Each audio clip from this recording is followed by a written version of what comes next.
Hello fellow tankers, this is Dauntless, and today I'm going to be starting a new series called Back to Basics. What I hope to achieve with this series is to create a string of videos that really breaks down the core fundamentals of this game for your average player or your new player so that they're able to be competitive and knowledgeable on the battlefield. Believe it or not, for my first, I think, 8,000 games that I had, I didn't know that there were premium rounds or consumables such as the fire extinguisher. I thought when you caught on fire or got your track blown off, that was it. And I just stumbled upon it just one day, I think, watching a YouTube channel, and I was like, what? I can fix my tracks in the game, and kind of just blew my mind. But needless to say, that really changed the game a little bit for me. So don't be naive like me, be educated, and watch this series.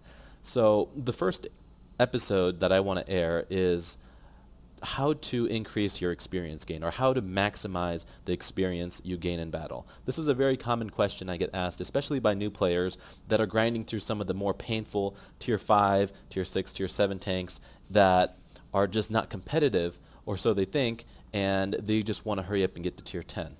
So I'm going to try to break down everything there is about experience gaining and how you can do it better. Most of the factors that influence your experience gain happens right here in the garage. The first and foremost influential factor is premium time. Premium time is something that Wargaming introduced back at the start of the game, and it's their way of funding this game. You'll gain 50% extra experience and 50% extra credits when you have it activated. It's really not that cheap for the benefits that it gives you. And if you really think about it, 30 days I think costs anywhere between $12 to $13. And for the majority of you that are adults and have a job, will most likely be making anywhere from 12 to $10 an hour. And because of that, if you think about working 1 hour to pay for a whole month of premium time, it really pays off, especially if you play, let's say, an hour a day. And if you're playing an hour a day, that's what, a total of 30 hours. And if you had premium time running during that time, you could have ground out the same amount in that 30 hours in 20 hours. And that would really free you up to do other things you wanted to do, like play tier 10 where you don't have to worry about experience or grinding gold tanks in order to achieve more credits. This is why I believe that premium is really worth your time, and if you don't have it and you're struggling getting experience, I would recommend getting some today. The second really big experience factor is 2 times.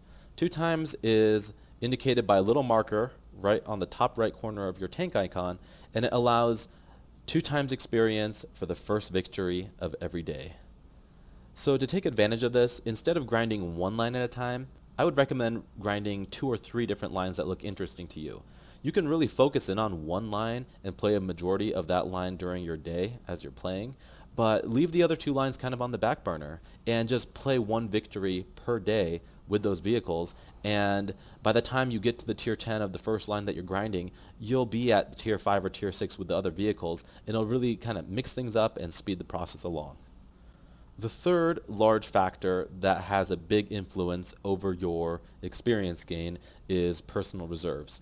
Personal reserves can be found in the top left corner, and you can activate them by hitting this plus icon and going through these tabs and finding one that influences experience, which is the top left one. And here, as you can see, I have way too many to even use because I won a bunch of contests, but you can see this one adds 100% experience for 1 hour, 100%, 100%, 50%. You can get them anywhere up to 300% for 2 hours or something like that, and that can be huge in terms of grinding a line if you have that activated on top of premium time, on top of 2 times, which Wargaming actually does events, and a lot of weekends will be 3 times or even 5 times. So if you take advantage of this, it's not impossible to gain 5,000, 6,000 experience per game while you're grinding. Personal reserves can be earned in a variety of different ways, but the majority of them are going to be through events or missions posted through Wargaming. The missions tab can be found in this top left corner, and if you go through them, just click through them until you find one that gives you personal reserves, or the ones that you're looking for anyway. Another way to get personal reserves is through tankrewards.com. If you check them out, they are usually monthly. They host different kinds of contests, and a lot of the time their rewards will be personal reserves. If you check out Wargaming's website, a lot of the time they will be posting events such as the latest Top Tanker event, which allowed the top, I believe, 100 players who did the best in a certain tank to gain tons of personal reserves. And I ended up winning like 3 of them. I actually got the top 3 for this patent here, mostly because a lot of people don't play it, but I got heaps of personal reserves, as you saw. So the 3 things I just mentioned are the biggest factors in earning more experience. Now, obviously, getting premium time costs money. Personal reserves are not something you get immediately, and you do have to earn, but winning, you can influence. And the easiest way to influence this is by platooning with competent players. The platoon can be created on the left side of this battle button here. Click Create Platoon, and your guild members that are activated, I'm sorry, not guild, clan members that are activated, and your friends list will be here, and you can just shoot them over, invite them, say a little message like, hey, you want a platoon tier 8s, hit the invite button. If they choose to accept, they will show up right here, and you guys can play together. I would not recommend platooning with red players, and by red players, if you install XVM, you'll know what I'm talking about. You don't want to platoon with red players or players that aren't very good, people that have low win rates. And I know this sounds harsh, but why put your team at a handicap by platooning 3 red players together and, you know, essentially giving the opponent an easier time by taking out weak tanks? I would recommend joining a clan that has decent players in it and platooning with them. Always shoot for players that are slightly better than you. That way they can pull you up with them, and in the process you will learn how to play better, and thus gaining more experience by having more wins. Winning games adds a 1.5 coefficient to your experience that you earn at the end of the game. And on average, it's actually going to be more than that, because when you win a game, you actually have a higher survival rate. And when you have a higher survival rate, you'll usually have more damage and assist damage. And this gets me down to one of the most important things that you can do in a game to gain the most experience is not to YOLO. When you go and die right off the bat in the beginning of a game, you will gain very, very little experience, and you will actually put your team at a major disadvantage, and because of that, you are more likely to lose. So the next time you're in a game, tell yourself, I'm going to be the last person to die on this team. By all means, don't sit back and camp unless you're a tank destroyer or an artillery piece, but when you get out there and you're brawling and your HP turns red, back off. Let your team brawl it out for you and just focus on staying alive. Whether it be hiding behind a building for the next 2 minutes and taking a shot here and there when you know you're absolutely safe, stay alive. Try to stay alive until the very last tank on the enemy team is dead, and I guarantee you just by doing that, your win rate will go up and your experience will go up. Surviving in and of itself actually gives you a small multiplier or a flat bonus, I believe, at the end of every game. So even if you lose or win, if you're alive at the end of it, you'll actually gain more experience, which is pretty cool. Other things you can do to influence your survivability in-game is to, well, one thing is to upgrade your tank to its potential. You'll get more armor on your turret usually, and you'll gain more hit points in general. Other things you can do, train your commander with Sixth Sense. That way you know when you're lit and you can back away without taking damage. Or if you get lit, you can hide behind that building so artillery doesn't hit you. If you're in a medium tank, a light tank, a tank destroyer, or an artillery piece, it's highly recommended that you train your whole crew with camouflage. And also go into the exterior portion of the garage and purchase different kinds of camouflage for every season. This will allow you to survive that much longer because it does give you a small camouflage boost. And while we're on the subject of upgrading your tank, it is highly recommended from my standpoint to research the gun first. Obviously this is a premium tank, so it doesn't have a gun you can upgrade, but for any other vehicle you can see the huge difference between the top gun and the bottom gun. 250 Alpha with 181 pen versus 440 alpha with 249 pen. That is a huge difference. And in higher tier battles, where you're going to be going up against tanks 1 to 2 tiers higher than you, being able to actually damage the opponent is going to have a huge increase on your experience gain. So when you go to research that vehicle, go for the top gun first. Some guns require you to upgrade the turret, so maybe you'll have to go turret, then gun, but ignore everything else until you're done with getting the gun. It doesn't matter how fast you are, it doesn't matter how good your radio is or how fast you can traverse. If you can penetrate the target, even if you're slow, you can still sit back and hit them.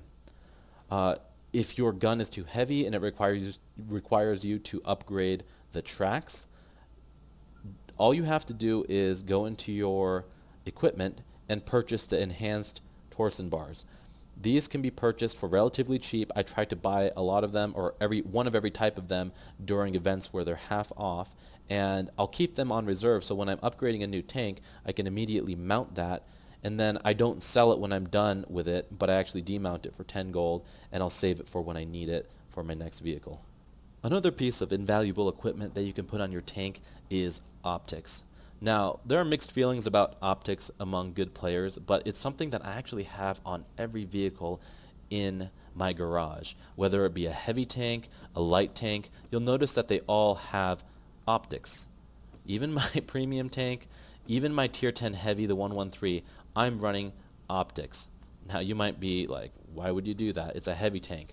Well, if you look at my spotting potential, the base view range of the 113 is 400 meters. Optics adds 10% to that. 10% is pretty big when you go from 400 to 440. When the majority of tier 10 heavy tanks in the game have anywhere from 390 to I believe 410 view range, having 30 to 40 view range above that will put you at a huge advantage when you're brawling with them and you can light them and they can physically not light you, and you'll be able to put rounds down field and continuously hit them without any chance of them spotting you back. Any damage that's done to an enemy that you're spotting currently, you will gain 50% of that experience for the damage that is done to that vehicle. Meaning if you pop up and spot an enemy and artillery hits them for 1,000 damage, you'll get the same experience as that artillery does for hitting that tank for 1,000 just by lighting him. This is pretty big, and I think it gets overlooked quite readily, only because people really don't care about view range. They want to make their gun shoot faster, they want to make their tank faster, but they don't think about increasing view range. Nothing is more annoying than being blind on the battlefield. So I highly encourage optics if you're trying to gain more experience, because it will give you an advantage over pretty much every other player in the game that is not running optics, which is quite a few. And moving on, this is why I also train my commander with recon and my radio operator with situational awareness. I actually don't have it yet on this guy because there were other skills I needed to prioritize, but for instance here I have it on, I believe it's the radio operator that has situational awareness. Yep, it's right in here. So the combined effect of having recon, situational awareness, and optics increases your view range by quite a bit. The base view range on the 59 Patton is 400 meters, and as you can see, having these three things bumps my view range up to 468. That is far above the max spotting distance of 445, allowing me to cut through the camouflage of tank destroyers, artillery, light tanks that might be hiding behind bushes, and just makes you that much more competitive when every other person on the field has none of these things.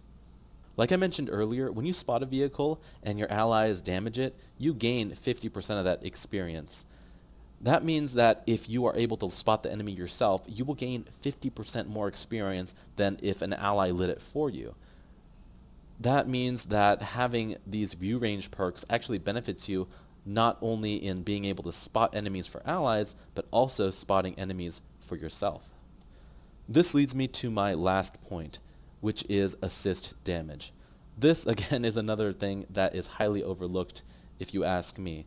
And this is the act of immobilizing a vehicle and having your allies damage it. Anytime you shoot a tank in the tracks, you are creating an opportunity to gain assist damage.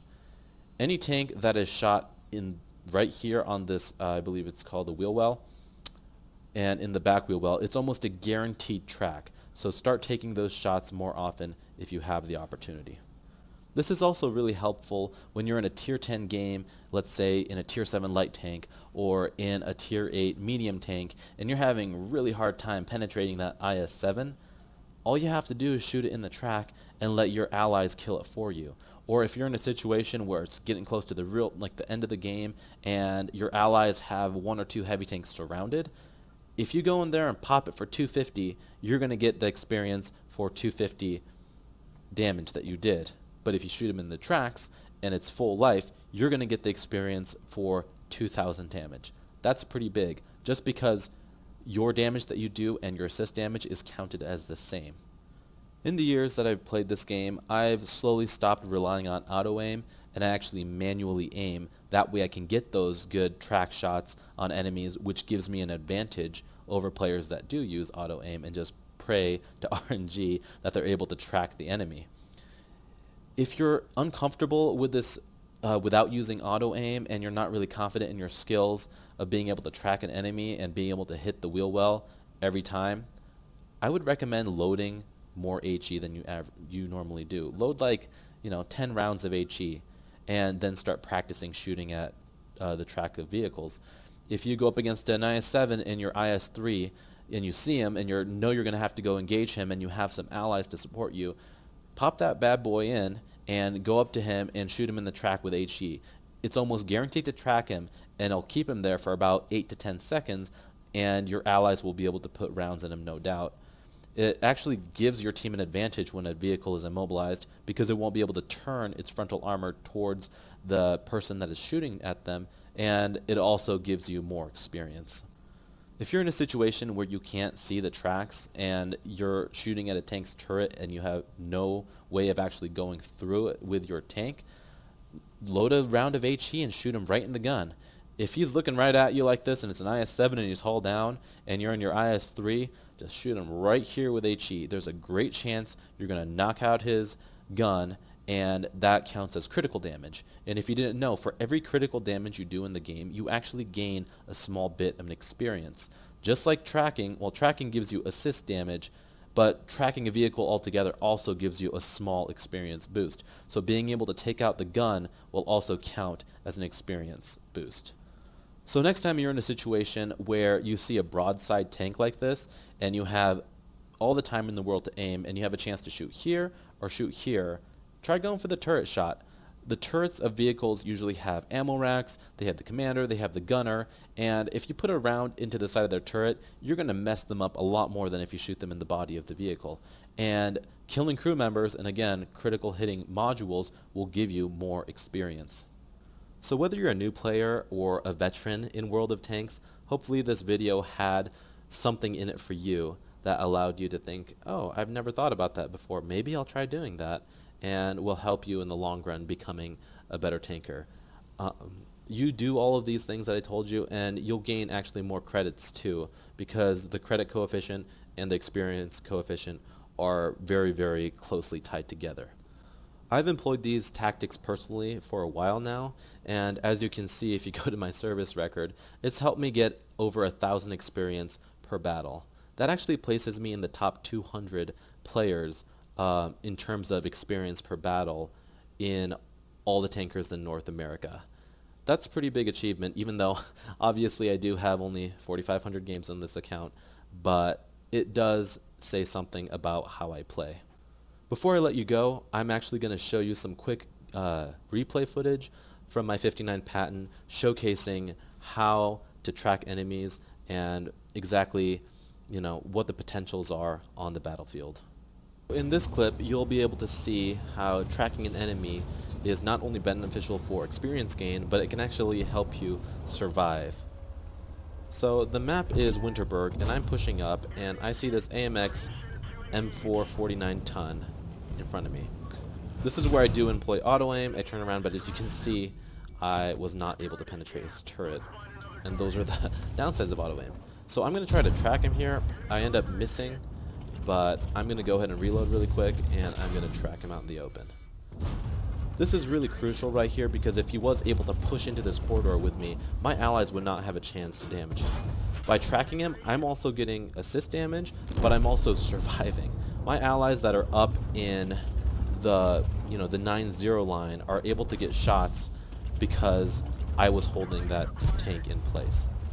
And here I'm backing up. This M41 doesn't know what he's doing, and he just shoots me in the hull, and I'm able to finish him off. So for this replay, I'm on the same map essentially. This is Runeberg, not Winterberg, but they're identical maps. I come around the corner, and as you saw, I put a shot into the STV-1's track. It looked like almost an accident, but I was intentionally trying to track him just to get that extra bit of damage. Same with this super Pershing that I'm engaging. I go out of my way to shoot him in the track because I know our VK is going to finish him off, and that extra 400 and whatever assist damage that I get there will help boost my experience. For this replay, the map I'm playing in is Lakeville, and I noticed that the 1-2 line had completely fallen, so I turned around to come back, and I'm trying to do my best to engage these enemies alone. I realize that behind me a Jag Tiger and an E50 is coming, so instead of going for the damage shot here, I attempt to go for the track shot. Now, I did kind of goof and miss, but I have the option here of shooting him and actually penning his turret, but I go out of my way to make sure he stays tracked. This is because if he's able to push and hug up against the hill, we're going to have a lot harder time dealing with him. If this would be much more convincing if he was in an IS-7 or whatnot, but by doing this, I am ensuring that I'm going to get the complete assist damage for this vehicle instead of just the couple shots that I may or may not pen in his turret. The last replay I'm going to show you is in Fisherman's Bay. Now, I'm sure you guys have been in this situation before where there are just a few tanks left on the enemy team and your team is going to move in very fast to finish him off. See what I did right there? I went out of my way to hit the track of that IS-7. I aimed for it, and my team comes through and puts a huge shot into him, and I am able to get the full experience for this IS-7's health because I went for a track shot, even though I knew there was no way I was going to pen him in that situation. I tried to go for a track shot there, and I missed, but for my last shot, I go ahead and put one in his track anyway, track him, and get that extra little bit of experience. When you get into these endgame situations where there's just a few enemies remaining and your team is really mopping up fast, it doesn't hurt anything for you to take that half a second more and put a shot into the track of a tank and leave him there and get that extra assist damage. If I had put a shot into that IS-4 normally, I would have had 250 damage, and that's it. But because I tracked him and our allies put a round into him after that, I gained another, I think like 250 plus damage for that kill, which translated into more experience. That IS-7 that I went up against, I didn't pen him, but I still got about 1,000, not experience, but 1,000 HP worth of experience for doing that. So just to go over everything that I went through in this video, it's beneficial to have premium time, personal reserves, and to win. All of those cofactors will increase your experience gain by heaps and loads. Moving on, surviving the battle. Surviving the battle is your biggest factor in terms of being able to win games and deal more damage, more assisting. If you're in the game with 1 HP, you can still carry a team if you play it right. In terms of survivability, it's also important to upgrade your tank. If you upgrade the turret, you will gain more armor in most cases, more hit points in most cases, and also more view range in most cases, which all add to your survivability and also your spotting potential. It also allows you to mount a larger gun, and a larger gun allows you to get more damage. So when you upgrade a tank, go for the gun and the turret first. When you survive a battle, whether you win or lose, you actually gain a little bit more experience than you would than if you had died. So survivability is huge. And another way you can increase this is by training Sixth Sense, so you know when you're lit and you can take cover, and also training your crew in camouflage, and also purchasing camouflage for your vehicle. Furthermore, when you spot a vehicle and your allies are able to damage it, you're going to gain 50% of that experience just by doing the lighting. So I would recommend training your crew with recon and situational awareness, as well as equipping optics to maximize that view range. Now, this doesn't mean I'm encouraging you to play your heavy tank like a light tank. By all means, play like you normally do. But by increasing your view range and playing normally, you're going to be spotting about 50 to 60 meters above what you normally would, giving you a higher chance to spot vehicles that you normally would not spot, allowing your allies to put damage into them, and it will increase your assist damage on average maybe 10 to 20%, which will allow you to gain more experience. And last but not least, critical damage. Critical damage is any crew member you knock out on an enemy or a module that you damage of an enemy. This includes tracks, gun, commander, driver. Go ahead and try to aim for the turret when you have a side profile shot on a vehicle and hear that critical hit bell. Every time you hear it, that's more experience in your pocket. Additionally, if you're able to critical hit the track of a vehicle and immobilize it, anytime your allies do damage to it, you're going to gain experience based off of the assist damage that you gain by doing so. If you do employ all these tips I just shared with you, you will see an increase in your average experience per battle, allowing you to progress further in your tech trees. And the really cool thing is, if you are spotting more vehicles, if you are assisting more by doing critical damage to vehicles, you will actually see your win rate go up, which will actually gain you more experience as well. Anyway guys, that was my first episode of Back to Basics. If you have any questions regarding this video, feel free to leave them in the comment section below, and I'll answer them as soon as possible. I'll be continuing this series with other basic mechanics. If there are any in particular that you would like to know about, go ahead and comment, and I will see what I can do. If you found this video useful, please give it a thumbs up. It's really going to help my channel out, and feel free to subscribe to my channel for more videos like this in the future. I also created a Facebook page and a Twitter account very recently, and both of those can be found in the description below. Thanks for taking the time to watch this video, guys, and thank you so much for your support. I'll talk to you later.